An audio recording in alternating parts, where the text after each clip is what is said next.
เตรียมตัวก่อนนะมาเรียนต้องลงตัวทุกคนยะตาวริวหาปุราปาริปุเรนติสาคา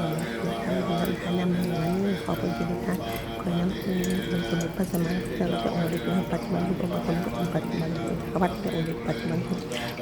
ที่พุทธฝากให้น้ำคุณพระแม่ธรณีผู้ศักดิ์สิทธิ์พระแม่คงคาผู้ศักดิ์สิทธิ์พระแม่ผู้ทรงผู้ศักดิ์สิทธิ์ข้าพเจ้าขอฝากพระแม่ธรณีผู้ศักดิ์สิทธิ์ขอน้ำคุณเป็นคนเจ็ดกับสมภพกับสักทีค่ะ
ตัวข้าพเจ้าไม่ประสบสุขสุขความไม่ให้สุขทั้งจงเกิดเป็นครอบครัวข้าพเจ้าบริสุทธิ์พ้นที่ได้ถึงการมาถึงกฎข้าพเจ้าบริสุทธิ์พ้นที่ยังคงตัวมีที่ยังไม่เป็นข้าพเจ้าเพราะว่าเราความกิจกรรมเป็นการเป็นธรรมะเป็นสารเป็นตาปาก็ไม่ปฏิกรรมเป็นอันตรงเลยเด็กเป็นหัวคิดปฏิบัติวันที่50ไม่สามารถเป็นคนได้ตามกฎตามวันที่